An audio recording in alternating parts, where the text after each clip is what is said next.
In the beginning, the Son was Eloah. The son of El was both with El, and the son of El was Eloah.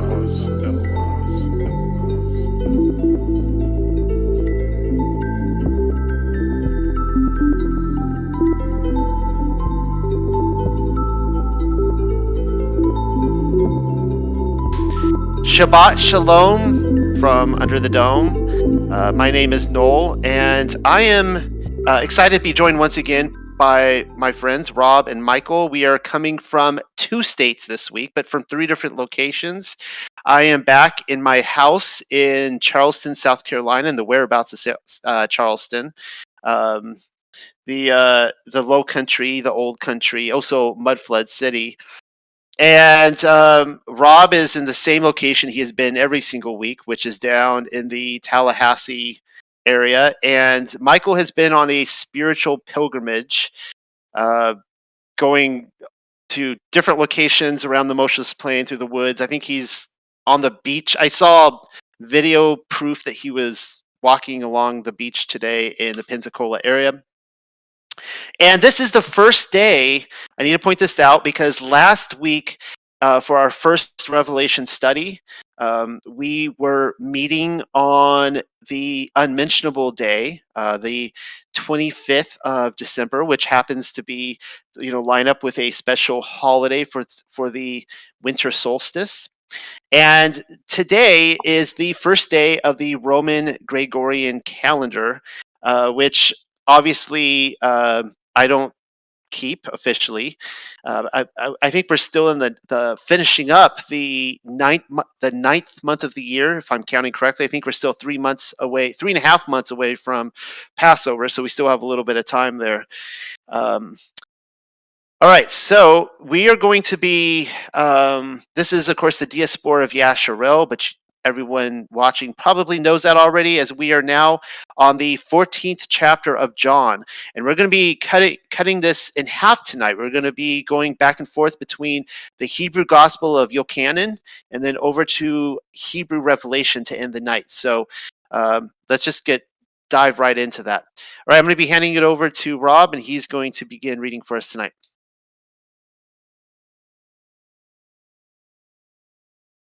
Okay, I am going to turn off my camera because I see the house is full here, and so I don't want to limit it, so I'm going to turn it off. All right, I will begin here with Yochanan, chapter 14. I'm going to read verses 1 through 14, and then we will discuss that, and then Michael will finish the chapter after we discuss that part and wrap up John. The second hour, we will go into Revelation chapter 3. All right, so verse 1. Let not your hearts become terrified. Believe in El and believe in me. In the house of my Father are many dwelling places. Truly I say, to go to prepare a place for you. And if I go to prepare a place, I will come again and bring you unto me, so that in the place where I am, there you may also be. And do you not know the place where I am going, and the way you know? And Thomas said unto him, Adon, we do not know where you are going, and how do we know the way? Yeshua answered and said to him, I am the way, the truth, and the life. No one comes unto the Father except through me. If you by serving know me, you know my Father, and from now and onward you know him and see him. Then Philip said to him, Adon, show us the Father, and it will be sufficient. But Yeshua said to them, For how much of the time that I abode with you did you not know me? Philip, whosoever sees me sees my Father. How do you say that I should show you the Father? Do you not believe that I am as the Father, and the Father is in me? The words which I speak, I do not speak from myself, but the Father abiding with me, he does the words. Do you not believe that I am he, and that the Father is in me? This is only done because of the works, that you may believe. I say to you that he who believes, indeed, the works which I do, he will do, and greater things than those he will do, because I am going to the Father. And that which you will ask the Father in my name, he will do it for you, in order that the Father may be exalted in the Son. If you ask something in my name, I will do it. And that wraps up this part, and we will hand it over to Michael for discussion, and then over to Noel, and then myself. Michael? Yes, Shabbat Shalom, Shalom, everyone. So I don't know what got into me this week, but I have the most notes. We've been doing this for what, 7 or 8 weeks, and tonight you will hear me talking a lot. But I'm going to start with in John 14 on number 2. So I'm going to read the Greek first. In my Father's house are many mansions. If it were not so, I would have told you I go to prepare a place for you. So I was doing a Hebrew or a Greek word study. That same word for mansions is only found once, and it's actually in this chapter. We'll get to it eventually, but I'm going to read it. It's 14:23. Jesus answered and said to him, if a man love me, he will keep my words, and my Father will love him, and we will come unto him and make our abode with him. And that word abode is the same word used for mansions. Now I want to read the Hebrew. In the Hebrew, it says, in the house of my Father are many dwelling places.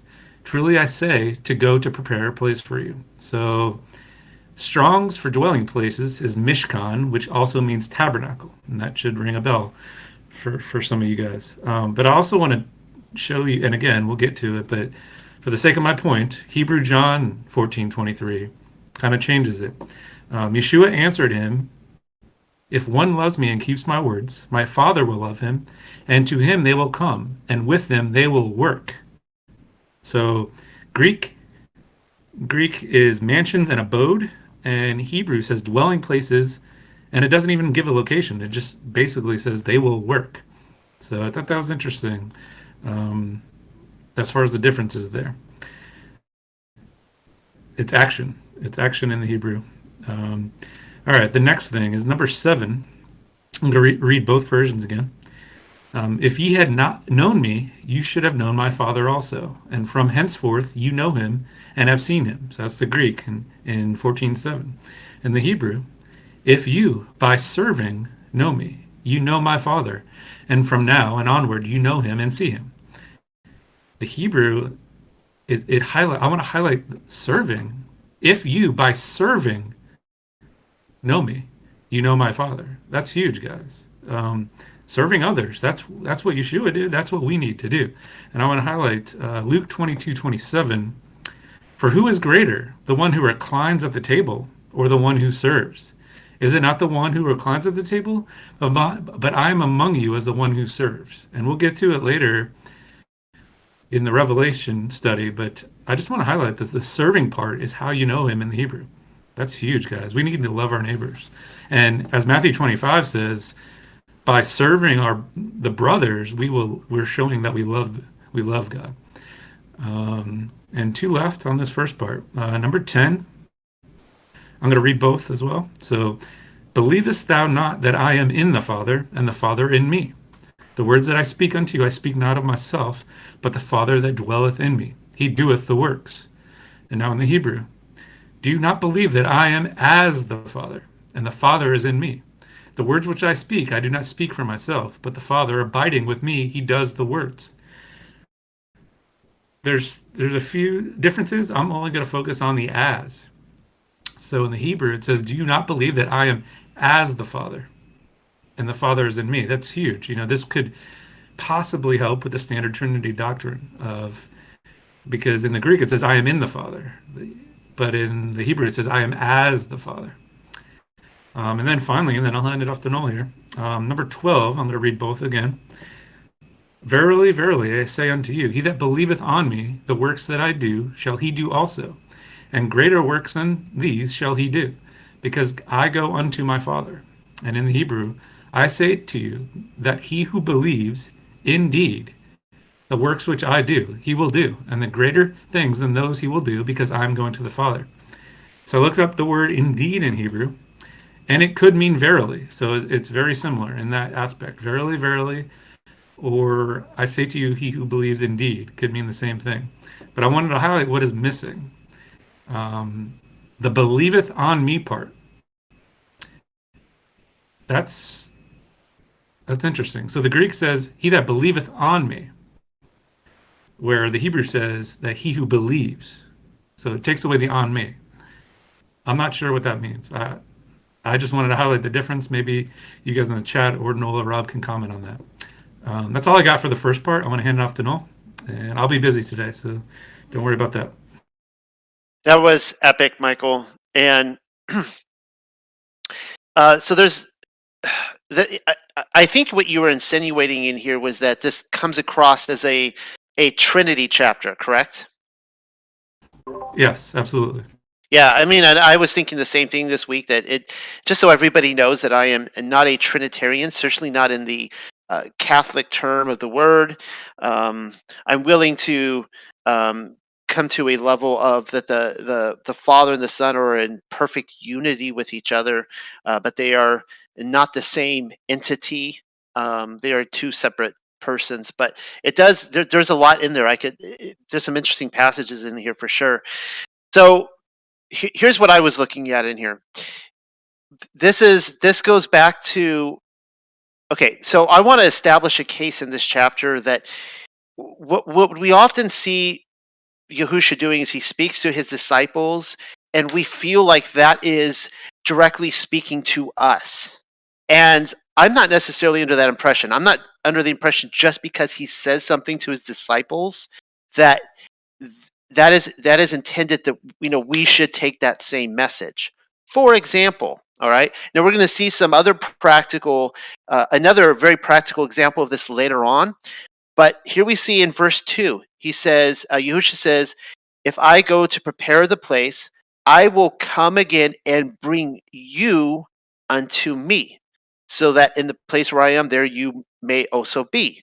All right, so he's not saying that he's going to go to a future generation and bring them to him. He's saying this to his disciples in a very intimate setting. He's not speaking to the public here. He's in a very intimate setting. Contextually, we saw in chapter 13 that Simon Iscariot has already, there was the dipping of the bread and eating it, and he got up and left. Satan entered him, and he left, and he's getting ready to be betrayed. They haven't gone to the garden yet, and he's here, and he's saying, "Look, guys, I'm coming back for you." And when we look here at this, where he's bringing him in the place where he's at, he says it in both versions, in the Greek and the Hebrew, says, "And if I go to prepare the place." Both of them use the word prepare. And when I used to read that, I used to always think of that in terms of like, Yahusha, or I'd say Jesus, he's like a carpenter. He's got like a tool belt and a hammer, and he's up on the roof, and he's like, nailing, tiles down, and he's getting ready for the big day when he reveals New Jerusalem to his disciples. But keep in mind, we've already gone through through the literature. When Yahusha, when he dies, he goes down to Sheol and empties it out and takes them up to paradise. So again, if he's saying that I'm coming back to bring you unto me, do they die first and just go up to him? That doesn't seem to be the context. The context is they haven't died and he's coming back for them. And I'm going to, I could hammer this in, but every time I see Yahusha talking about his coming back, it is to those people. It's not to me. It's not to other generations. It's to those people. He's speaking to them saying, I'm coming back for you. All right. And here's the other thing about preparing is that my understanding of the Hebrew on this is that it means to establish. Like, I'm going to go and establish a place for you. So he's not necessarily building it, right? It's already been built. And I'm going to build a quick case on that.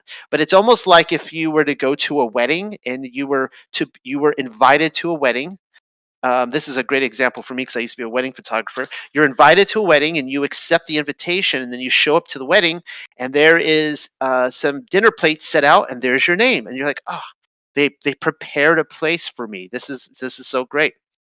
So first thing I want to do is read from Second Baruch, and I am kicking myself now because I wrote down in my notes Second Baruch, but I did not write down. Oh, okay, I know where it is. Let's see BibleBot what it's going to do here. Does BibleBot have Second Baruch? Second Baruch, chapter 4. Let's say 1 through 6. No, it doesn't have it. Okay, all right. Let's read it from my Sefer then. All right, so this context here is it's talking about New Jerusalem in heaven. Now, I've established this with this group before, but I think this is good for the study to go over it again.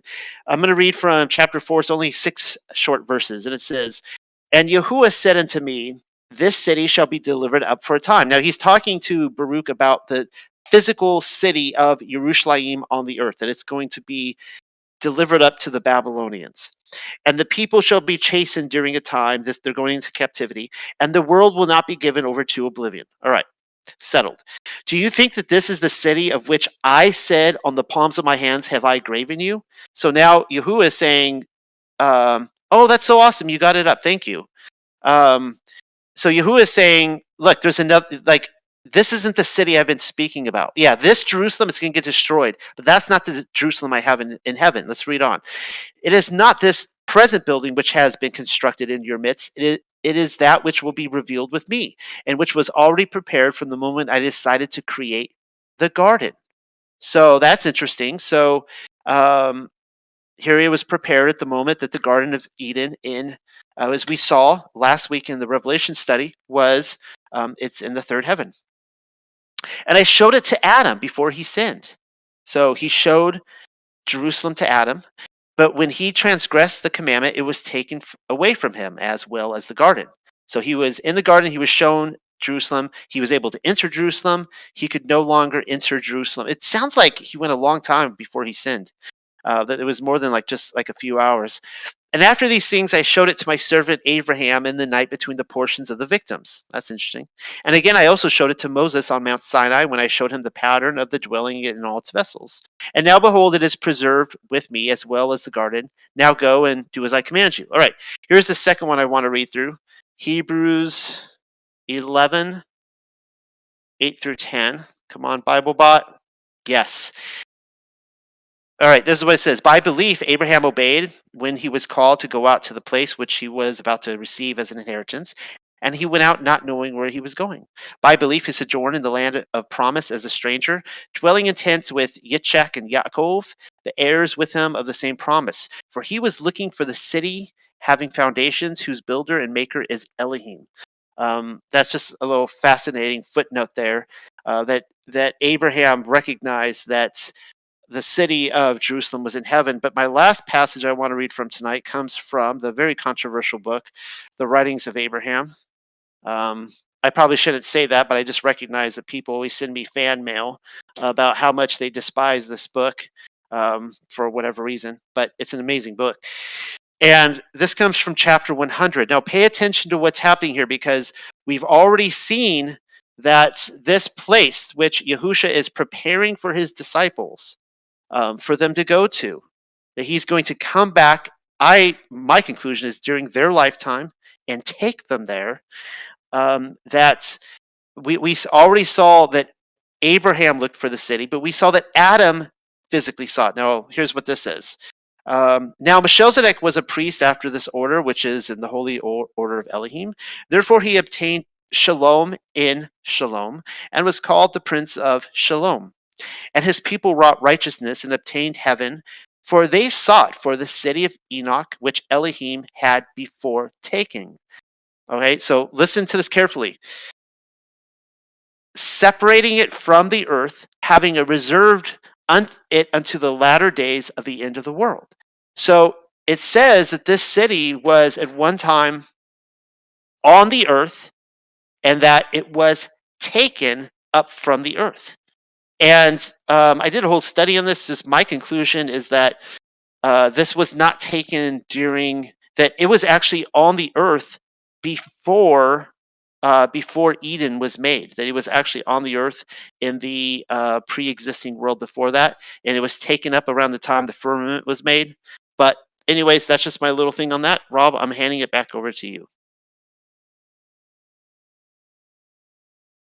Okay, thank you, Noel. I am going to talk about two pieces here, and then I'll drop something to talk further on.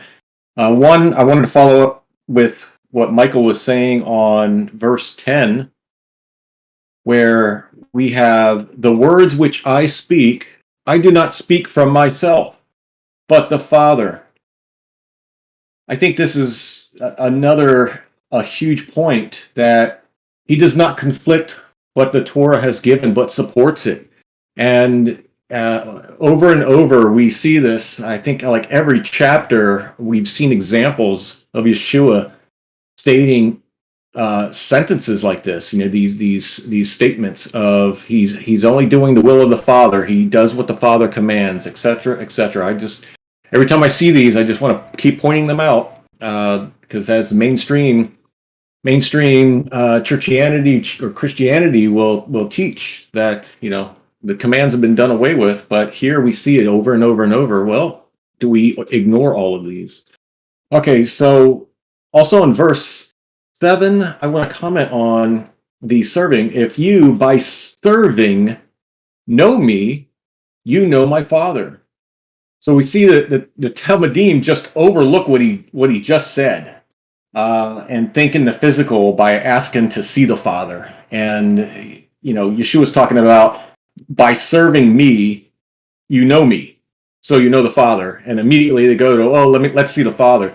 So they kind of just glare right over his statement. If you're serving him, then you know him and you know the Father.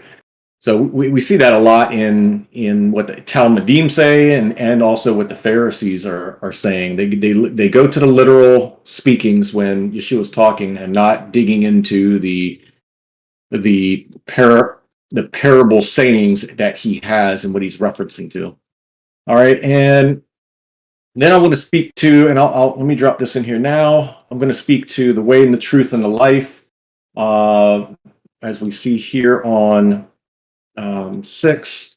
So let's see, on verse 6, we see that Yeshua answered and said, I am the way, the truth, and the life. No one comes unto the Father except through me. We see in Proverbs 12:28, in the way of righteousness there is life, and in the pathway there is no death. So Proverbs remind you that in the way of life there is no death, in the way of righteousness. So we just have to keep that in mind. So when we're talking about the way, the truth, and the life, Yeshua is tying in these verses, these sayings from the Torah, from the prophets, etc. And as we look at them, for the way, and I'm going to quickly read through these. For the way, thus said, and I have them posted here, Isaiah 48:17. Thus says Yahweh, your Redeemer, the set apart one of Israel. I am Yahweh, your Elohim, teaching you what is best, leading you by the way you should go. So here we have Yahweh, Yahuwah, leading the way, Yahweh, for his people. And Yeshua is referencing himself as the way. So once again, he's tying himself in with obedience to the Father in fulfilling his commands. You will make known to me the way of life. In your presence is fullness of joy. In your right hand there are pleasures forever. That's Psalm 16:11. And then I read Proverbs 12:28, the way of righteousness is life, and also Jeremiah 7:23. But this is what I commanded them, saying, obey my voice, and I will be your Elohim, and you will be my people, and you shall walk entirely in the way which I command you, so that it may go well for you. So here we see the way. What is the way? The way is a righteous life. It is the righteous way. It is obedience. It is doing what he commands. And Yeshua is relating himself as the way. He's walking in obedience and he's doing and fulfilling the commands. So, I mean, this is just things that I think it's very somewhat easy to pull together when you bring these verses in to understand what he means by the way. He's the truth in John 8:31 and in Psalms 33:4. Then Yeshua said to the Yahudim who believed in him, if you abide in my word, you will become my Talmudim in truth. Here, once again, you abide. You got to be doing his word. So in 1 John 1:6-7, if we say that we have fellowship with him and walk in darkness, we lie and are not doing the truth. But if we walk in the light as he is the light, we have fellowship with one another. And the blood of Yeshua HaMashiach, his son, cleanses us from all sins. So we see once again doing the truth. And then in 1 John 1:8, if we claim to be without sin, we deceive ourselves and the truth is not in us. You know, we need to reflect on that. It's repent. We got to recognize that we are with sin. And another is John 17:14-19, 18:37. We see him talking about the truth here. I have given them your words, and your world has a report against them. I do not plead that you will take them from the world, but that you will keep them from evil. They are not of the world, as I am not of the world. Sanctify them in truth. Your word is truth. As you sent me into this world, so I send her in the world, and because of them I sanctify myself, in order that they may be sanctified in truth. Psalm 119, 160. All of your words are truth. Every one of your righteous ordinances endures forever. So we see the truth is the words, is the commands. They last forever. We must be sanctified in the truth. So we must be doing these commands and the words that he has given. He's using all these action words of what we are doing to be in the truth, in doing the truth. And lastly, life.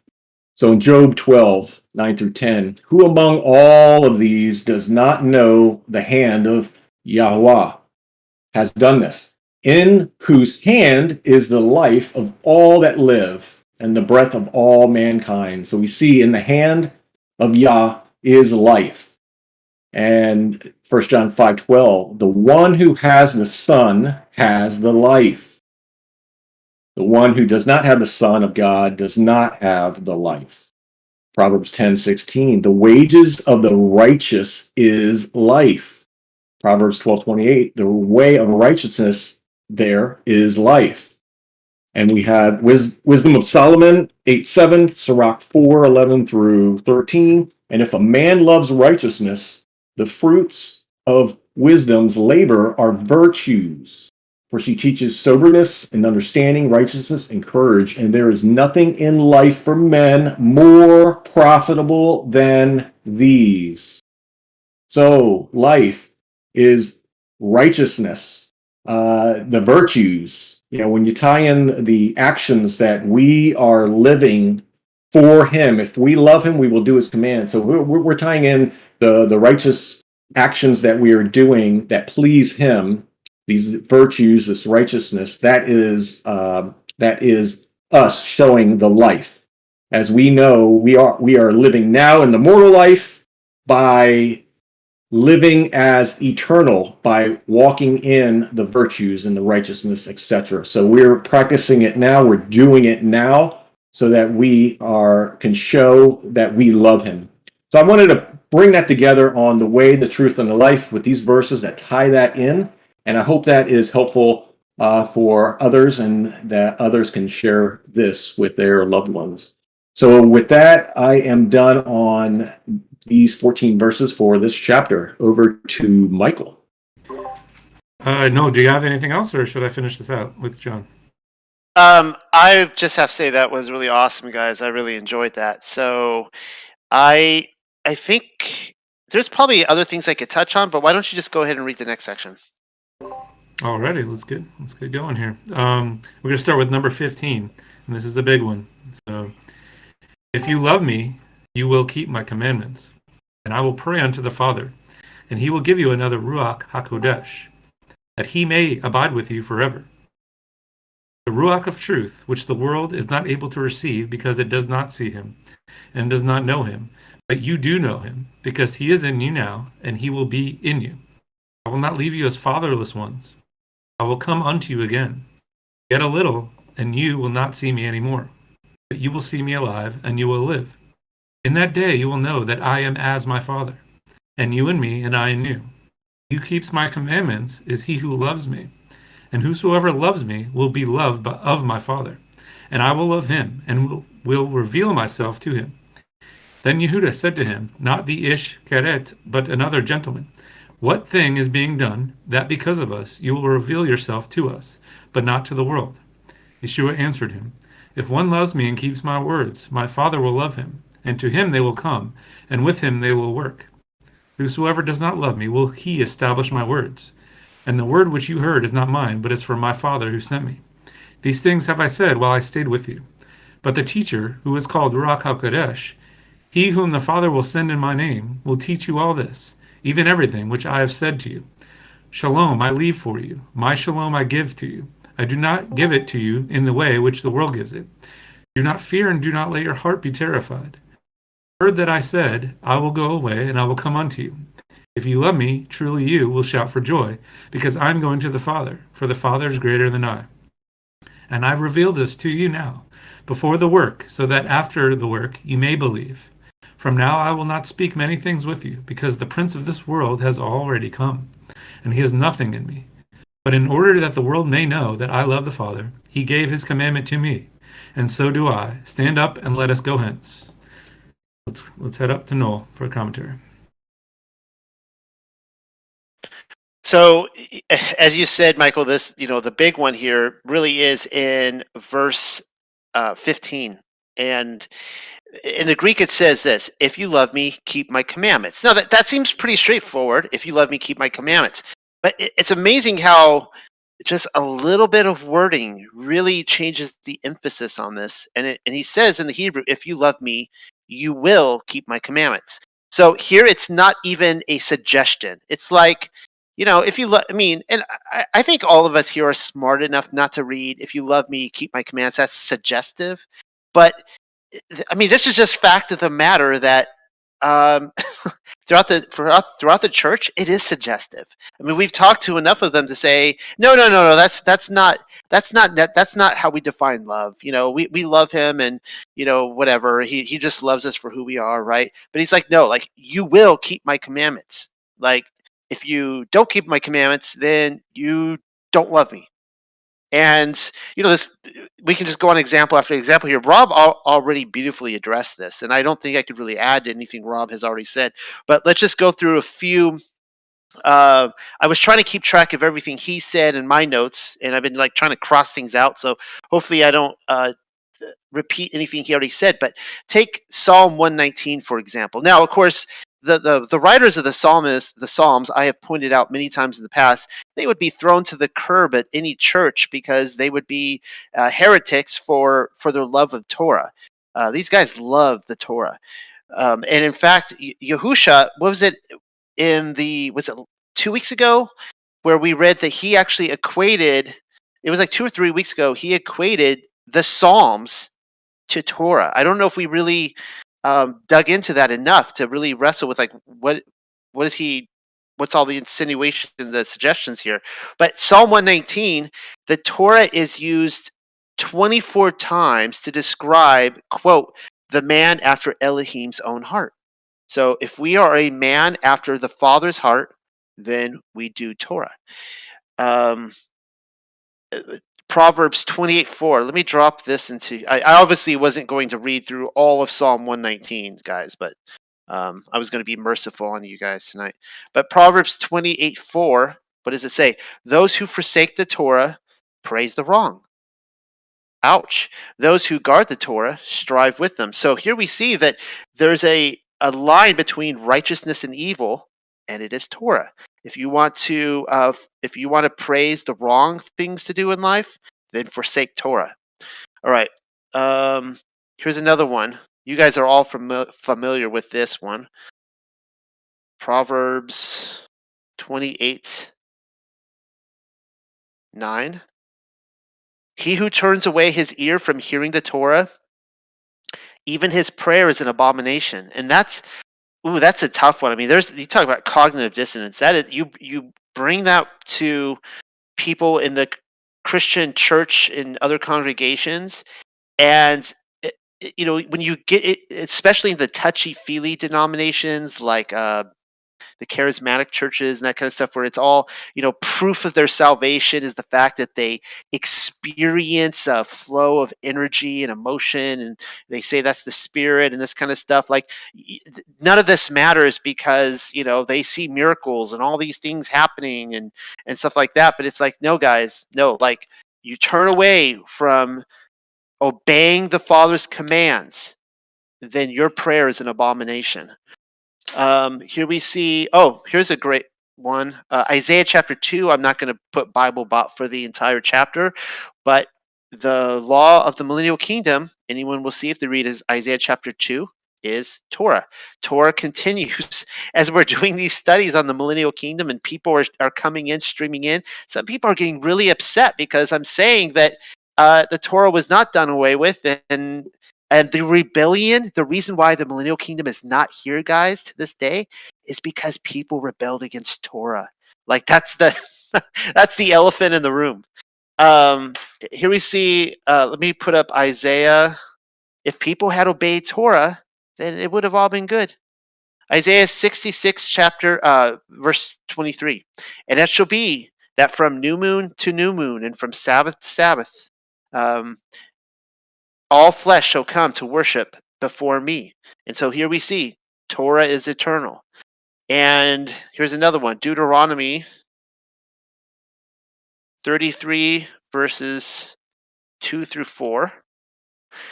And he said, Yahuwah came from Sinai and rose from Seir for them. He shone forth from Mount Paran and came with 10,000s of set-apart ones, and his right hand a law of fire for them. Indeed, he loves the peoples. All his set-apart ones are in your hand, and they sat down at your feet, receiving your words. And here's the kicker right here. Moshe commanded us a Torah, an inheritance of the assembly of Yaakov. So we see that Torah is our inheritance. And Rob already did a great job of touching on this, but I'm going to repeat it anyways. I'm not sure he actually said this passage. This comes from Deuteronomy chapter 30, verses 15 through 16. Oops, I did verses 15 through 15. Let me try that one more time. Sorry. 30, verses 15 through 16. Boom. See, I have set before you today life and good and death and evil. And that I am commanding you today to love your Elohim, to walk in his ways, and to guard his commands and his laws and his right rulings, and you shall live and increase. And Yahuwah your Elohim shall bless you in the land which you go to possess. So, Yahusha, like at the Last Supper, he's just commanding the exact same things that Moses commanded and the prophets commanded. And it's mind numbing that people read. And I have to give people grace because I spent the first 35, 36, 37, however many years of my life reading the Bible and totally missing these commands that we're supposed to obey, and that's coming from Moses. And so, it really does come to Yahuwah opening our eyes, obviously. But there it is. So, Rob, I'm turning it back over to you. Okay. I'm going to touch on a few things, and then I'm going to hammer home that point with, if you love me, you will keep my commands. So I'm going to start, touch on, like, verse 18. I will not leave you as fatherless ones. Here he goes again, talking about the orphans. And, the Father cares for the orphans. I know we talked about this. I know Michael did in our earlier chapters. and the orphans are definitely ones on the Father's hearts. For He wants us all to be in a family, and broken families and fatherless children, etc., is just not what our lives were intended for. So there's definitely a spot for him on that and making this comment. So I love it. 26, the Ruach is a teacher. 30, we've got what I wanted to speak on is the prince of this world has already come, or is come already, or is coming already. That's another time marker. And I hope Michael's got something to add to that, but I didn't go deep on that, but I just know it's a time marker. So it's something that we should look at on what that means when we're looking at the millennial kingdom, the actions of the enemy, etc. But that's another one that should be looked at deeper. And 31, once again, Yeshua doing the Father's commands. Here he says, he gave his commands to me, so I do. So I just want to hammer that. Okay, and I'm going to go back to verses 15, 16, and 17. And let me share on verses 16 and 17.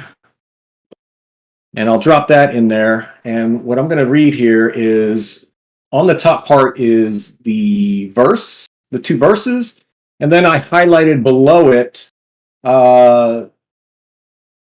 to give a better understanding. And I worked through this, actually, these verses with Ronit and looking at the Hebrew. So I wanted to speak to this part here. I'll read the middle part. And I will pray unto the Father, and he will give you another Ruach, holy, for he will safeguard you forever, Ruach of truth, which the world is not able to take from you, because it does not see it and does not know it.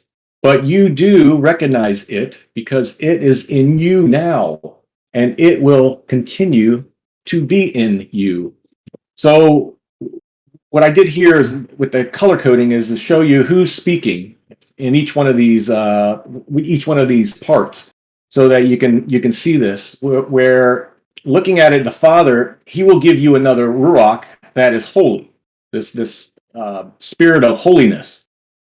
For he, the Father, will safeguard you forever. As we know, the Father will always safeguard us as children.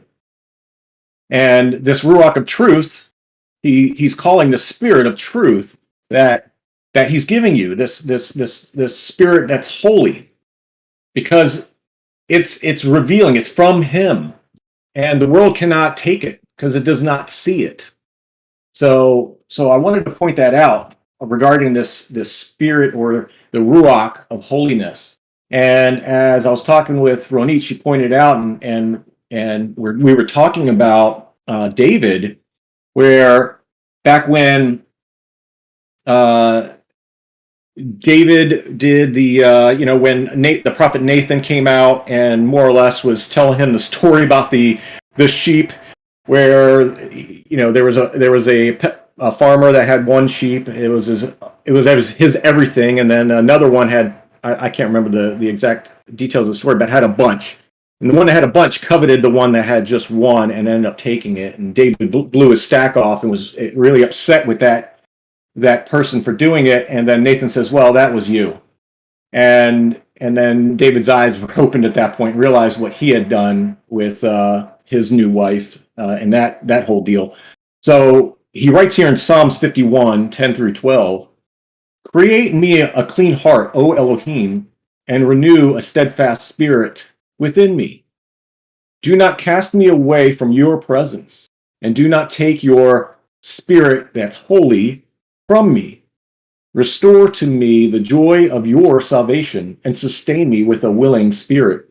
So we see here in the Psalms, the Old Testament, that this spirit of holiness is mentioned. And David's speaking to the Father, asking him not to take this spirit of holiness that he has, and that he's realized he made this mistake in what he's done. So he's asking, create me a clean heart. renew the steadfast spirit within me. So I just wanted to tie that together in these two verses and what it's saying and how at least what I think that Yeshua is referencing here in making this statement. And then lastly, I will share one more, and this is going to be on verse 15. I'm going to read this because this one I think is very key for everyone. And Noah was hitting all around this with what you just said. And this is all about love. Love is keeping his commandments. We read, if you love me, you will keep my commandments. So I'm going to read some verses here quickly. And as you see on the color-coded picture here, so you can kind of follow along what's being said here. I won't necessarily read, well, yeah, I'll say the verses. 1 John 2, 3 through 6. By this we know that we have come to know him, if we keep his commandments. The one who says, I have come to know him, and does not keep his commandments, is a liar, and the truth is not in him. But whoever keeps his word, in him the love of Yahweh has truly been perfected. By this we know that we are in him. By this we know we are in him. The one who says he abides in him ought himself to walk in the same manner as he walked. 1 John 5, 3 to 4. For this is the love of Yah, that we guard his commandments. And his commandments are not heavy. Whoever is born of Yahweh overcomes the world. And this is the victory that overcomes the world, our fidelity. And fidelity is G4102. That's faithfulness. I know versions will say our belief. It's the faithfulness. It's a careful and exact observance of duty or performance of obligation. That's the word. John 14:15. If you love me, you will keep my commandments. That's what we're reading here. John 15:10. If you guard my commandments, you shall stay in my love, even as I have guarded my Father's commands and stay in his love. John 15:12. This is my command, that you love one another as I have loved you. 1 John 3:23. And this is his command, that we should believe in the name of his Son, Yeshua Messiah, and love one another as he gave us command. 1 John 3:22. And whatever we ask, we receive from him, because we guard his commands and do what is pleasing in his sight. John 9:31. And we know that Yahweh does not hear sinners. But if any man be a worshiper of Yah and does his will, him he hears. And our favorite one, Revelation 14:12. Here is the endurance of the set apart ones. Here are those keeping the commands of Yahweh and the fidelity of Yahusha. So I wanted to share that. That just really hammers on this keeping of the commandments. And this isn't our salvation. This is because we love him. So I just wanted to emphasize that and share that. And thank you for letting me say that. And I am now done with the rest of the chapter on that. And I'll pass it over to Michael. Alrighty. Yeah, I don't have any props. Nothing like that. That's good though. Good stuff. A lot of what I was going to say has been said, so I'll do some high overviews and then give you some new material here. I'm going to start on 15. If you love me, keep my commands. In the Hebrew, if you love me, you will keep my commands. And Noel emphasized that you will part. I want to talk about that this is more so, I would say, for the once saved, always saved people, that it's more important for them to know that you will. Because most Christians would say, oh yeah, we keep the commands. It's just they don't understand which commands. They say the ordinances and the Jewish feasts and so it's because they don't understand that they're Israel. They're grafted into Israel. This is saying you will. If you love me, you will do this. Um, yeah. So that's pretty blatant. I agree with what Noel said on that one. Number 16, I'm going to read both again. And I will pray the Father, and he shall give you another comforter, that he may abide with you forever. And I will pray unto the Father in the Hebrew, and he will give you another Ruach HaKodesh, that he may abide with you forever. So I'm not going to speak on the feminine and the masculine. I was hoping Rob would do that, so I didn't have to do that. But it removed comforter both times in this chapter, and I thought that was really interesting. I love that part of the motherly comforter, and it, for whatever reason, the Hebrew removed it both times. In this one, it says another Ruach HaKodesh, and then in 26, it says it's a teacher, which it is, but for me, I didn't, as someone who did a whole deep study on this one, I love the comforter aspect of it. But let's assume the Greek is correct, and I want to read it again. Wisdom of Solomon 8:9. This is wisdom. Therefore I purpose to take her, wisdom, to me, to live with me, knowing that she would be a counselor of good things and a comfort in cares and grief. So I just wanted to, again, make that known that there is a difference between the Hebrew and the Greek. Comforter is removed twice. The next thing, Rob spoke on this, number 18. I will not leave you comfortless, but I will come to you. And in the Hebrew, I will not leave you as fatherless ones. I will come unto you again. So the Greek just loves the word comfort, and the Hebrew omits it. But it does say fatherless ones. And as Rob was saying, we do love talking about the fatherless and the orphans. Yahuwah he wants Israel to take care of them. It's because we're breaking the family unit. And that's why. That's how he designed it. And if one of them is missing, Israel needs to repair that hole. I just want to read Deuteronomy 31:6. Be strong and courageous. Do not be afraid or in dread of them, for the Lord your God is the one who is going with you. He will not desert you or abandon you.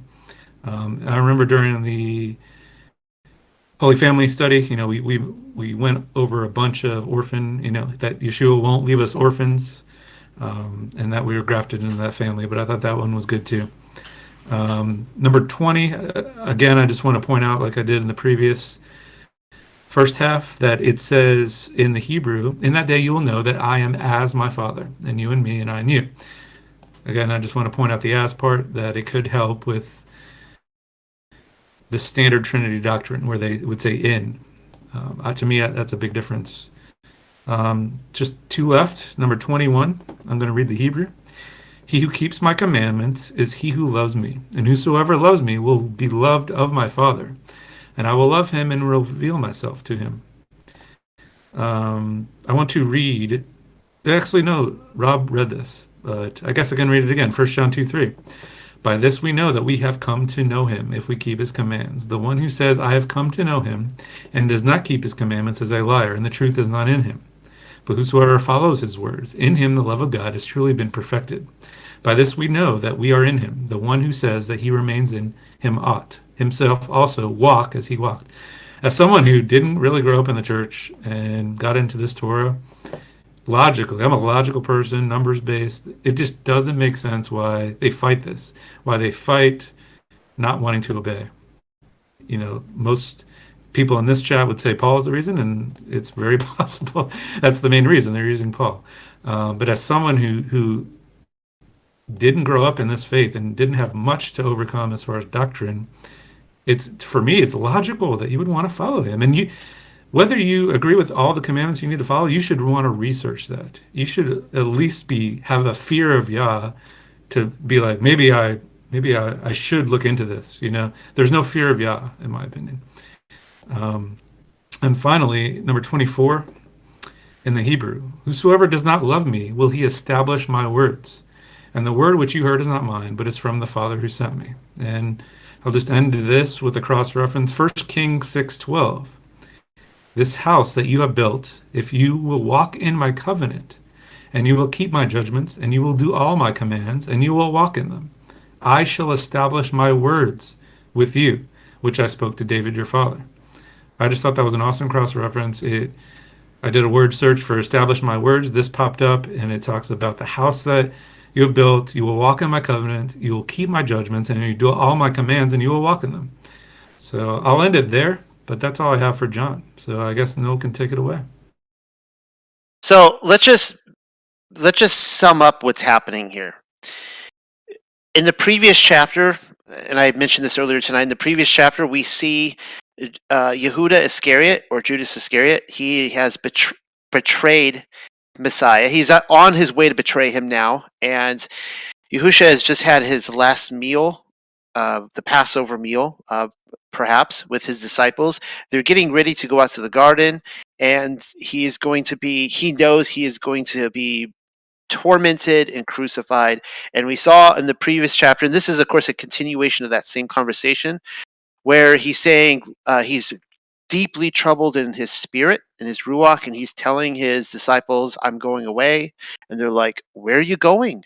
Take us with you. We want to go where you're going. And he's like, you can't come where I'm going, but you'll know how to get there, and I'm going to come back for you and take you there, all that kind of stuff. So he knows these are the last words he's going to have with them. And that's what I really want to get at here, because when he goes to the garden, he wants them to stay awake and pray.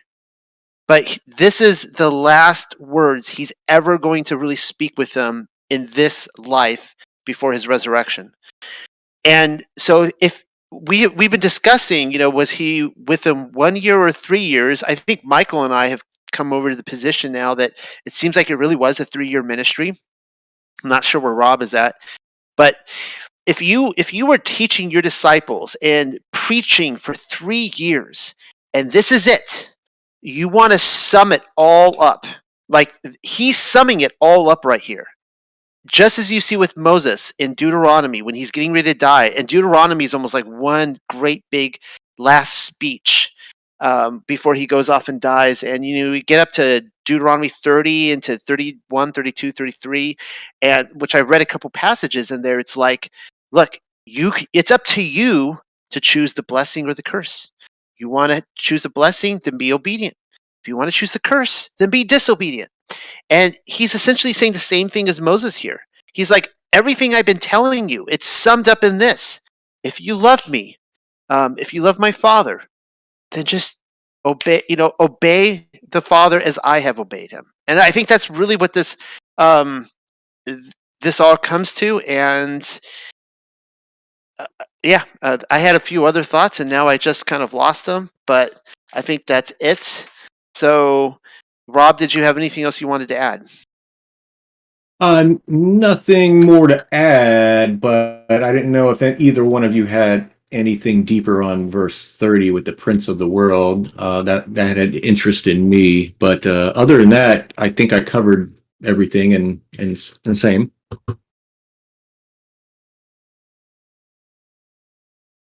I don't have any commentary on that. That's an interesting, and what Rob just brought up, it says, from now on I will not speak many things with you, because the prince of this world has already come, and he has nothing in me. Yeah. I mean, he was the prince of this world. I'm assuming if he's referring to Hasatan, he was literally just in the room with them, and he entered Judas Iscariot. So I don't know if that's the context or if something else is the context. If you remember, like that, or his visit with taking him doing the temptations after he was baptized. Go ahead, Michael. If you remember a few chapters ago, he was cast out. So what do you make of that in relation to this verse?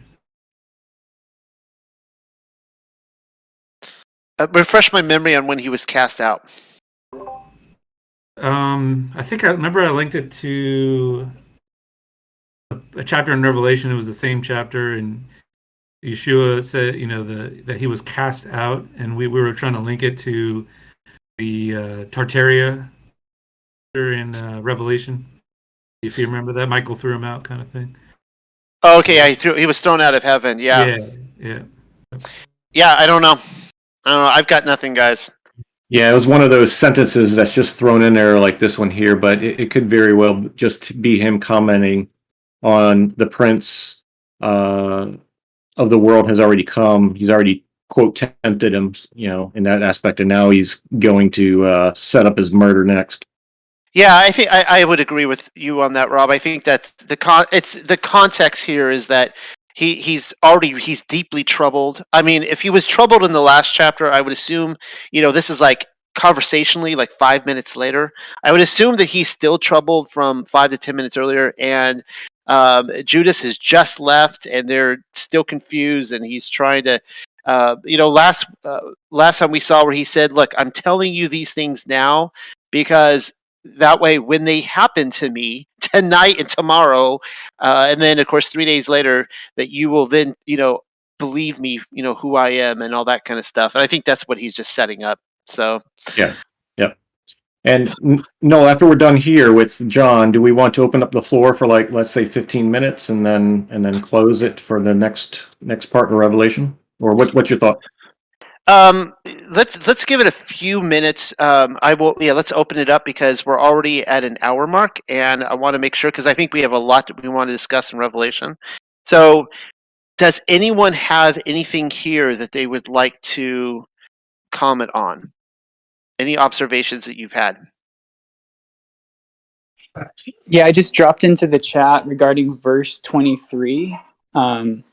It says, "To him they will come." And in the Greek, it says, "We will come." Did you guys catch that one?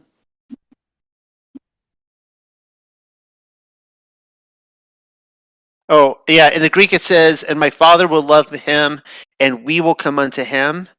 And then, yeah, in the Hebrew, it says, "And if one loves me and keeps my words, my Father will love him, and to him they will come, and with him they will work." Yeah, it's amazing. I'll let Rob and Michael comment on that, but I'll just say quickly that I read through this. Read through this PDF, this spreadsheet that Rob comes up with and showing the differences, like, a few times throughout the week and in my study and leading up to it. And there are so many little differences, and I just miss them all. I mean, it's amazing how many little differences there are. And as Michael said, good catch. Rob, Michael, do you have anything on that? I mean, that, like you just said, it was a great catch, and it insinuates that they are separate. Because previously it's talking about the Spirit and the Father, and then he's saying they. He's not part of they. So that's a real great catch. Rob, you got anything? No, nothing further on that. No. Well, Yeah, great sharing, guys. Rob, yes, you were really bringing it. And again, the pointing that Hebrew shows action. It really shows that that faith is doing, not just sitting there. It's a doing. You're going to follow him. And that's what the Hebrew really shows clearer. Like in that last one, not just abode, you'll work. Yeah, with him. I want to comment on that, Mike, is that Christians know they have to do something. They know they have to do right. They know that intuit just from the teachings. They know they have to do good. The question comes is what define that good. And I recall back in the day that was never truly defined. It was just the preacher's teachings for that week and doing these good noble things, etc. And they would bring up verses and mention things, but nothing was clear enough to say, the Torah outlines this. We just need to follow these simple guidelines. He says it's not heavy. It's not heavy to do. We follow these and we do them because we love him. So it's just a matter, I think, them really getting to a point to be able to admit that, because they know they have to do something. They know they have to be good, but they just don't officially define that. And Rob, let me add to that. Rob. There's as I see it, there's two types of Christians. And there's extremes, on a 1 to 10 scale on both ends. Before I give what those two types are, let me just say a couple weeks ago, I was sitting down working, and I was in a public place, and there was a guy next to me. He seemed like a really nice guy. He was on a YouTube live show, on his computer, and it was a kind of a roundtable discussion, kind of like what we're having now, and he was on video, and the discussion was, how do you define a Christian? Which is a really interesting topic. This guy was a very intellectual, smart, evangelical Christian. He seemed like he had a passion and a love for the Most High, and they were all. I was listening in. I was really intrigued, and I wanted to know, like, how do you what do you define this? And they're trying to, and they had a very difficult time defining how how one is obedient. They all knew that they had to be obedient, but to what? And they didn't know. And the guy, he's sitting there going, well, it says in First John that we're supposed to be in the light and we're not to have any fellowship with darkness. So if the people are in darkness, we don't have fellowship with them, but we need to be in the light. And again, I'm sitting there going, I wanted to jump in behind, like photobomb his show and like come in behind him and be like, but how do you define the light? What do you do to be in the light? What is the light, right? And that's the missing ingredient, Torah, right? So this goes into what I believe are the two types of Christians that I encounter, and what we also see coming into our Discord page here at the Unexpected Cosmology. One is that people who don't believe they have to do anything good, and that doing good things is actually spitting on the cross, and what they it's all about belief. You just believe that Jesus physically existed and that he died and rose again. That's all you need. That's it. Don't go past that, because now you're being a works-based person. All right. That we have encountered that opposite extreme. They hate the law because they don't want to have to do good things. But then on the opposite extreme, you see Christians, and this is a huge chunk of them. All right. This is who I believe I was, in the world I grew up in, is what Rob just said, that there are Christians who want to be obedient. They truly love the Most High. They won't call him that. They'll call him God. They'll call him the Father. They truly love him, and they want to be obedient, but they don't know what to do. They don't know what the rules are. What still exists.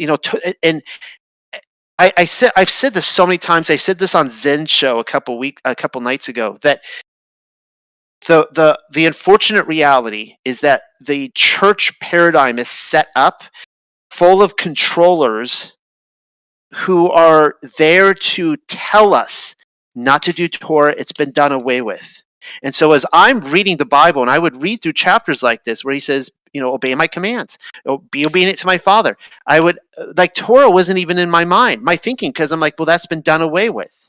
So what am I supposed to do? And I used to be so confused in my prayers. I would pray over and over again. I would say, like, Father, I'm a sinner. I know I'm a sinner. Forgive me my sins. And I know that there are so many sins that I'm committing that I don't even know what they are, and reveal them to me. I want to know so that I can repent of them.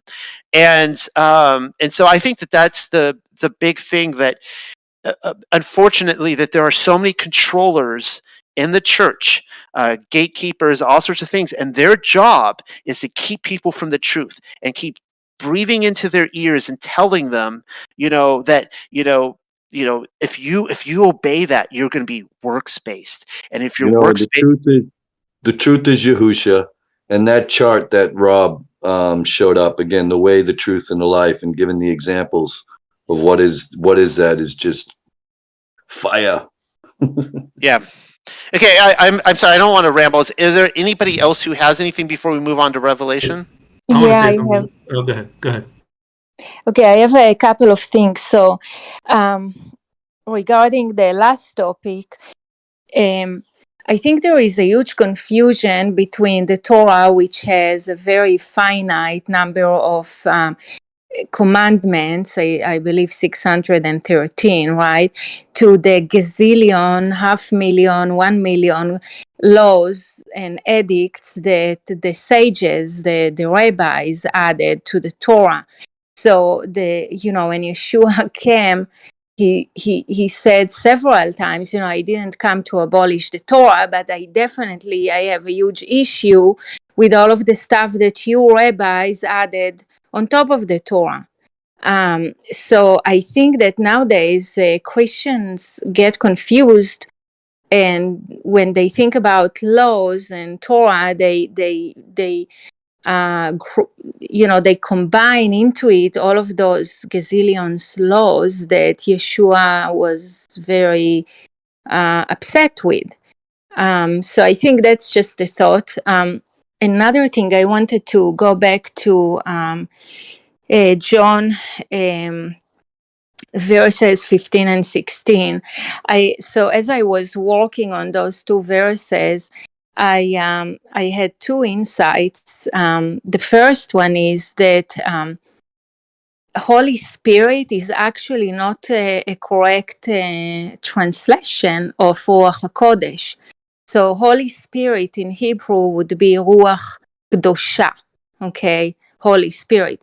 But that's not what Ruach HaKodesh is. Ruach HaKodesh is the Spirit of holiness. Those are we can probably do a whole discourse just on what it means. But so I just wanted to make sure that we understand that Ruach HaKodesh is Spirit of holiness. And the second thing, as I was kind of like getting excited about how come I haven't noticed it all those years, I started doing a research on Ruach HaKodesh, and I found out that it's nowhere to be found in the Old Testament. Nowhere. There is only one verse in Psalm 51, the one that Rob mentioned, and in that verse, King David is asking God to not to withdraw his spirit of holiness from him, from King David. That's it. That's it. The entire Bible, the Old Testament, there is no mention for Ruach HaKodesh. What is mentioned is Ruach Elohim, which is the spirit of Yehovah Elohim. So that's so then I started investigating, and I found out that Ruach HaKodesh was a concept that was introduced by the rabbis during the Second Temple days. So that, I think that's also a very interesting point to note. That's it. That's what I had to share. Thank you for that. Michael, did you want to jump in and say something? Sure. Yeah, just real quick. Just my opinion on it. It comes down to a few things. One is, this is just my opinion, that it comes down to thinking you're saved already, and that removes all fear-based, all the fear of the Father, and not running your race, and there's nothing you can do. And then the second thing is they don't believe they're Israel. They don't believe that. So they can say that, grafted in, but they still hold on to the Gentile thought. And that's why they don't think they have to do any of those things that Israel did. And if once they realize that, then you go back in the Old Testament and he's speaking to the children of Israel, do these things. I don't know. That's what I have to say about that. That's the reason why. But all right, so on that note, let's go ahead, and I'm going to be the referee and call it. It's 10:15, and the next chapter we're going to be hitting up a Revelation, so we've got a lot of stuff to cover, and we just need to move on tonight. If anyone still has any thoughts on John, when we're done with Revelation, we could always return back to that again. So with that, let's get started with Revelation chapter 3. I'm going to pull it up right now.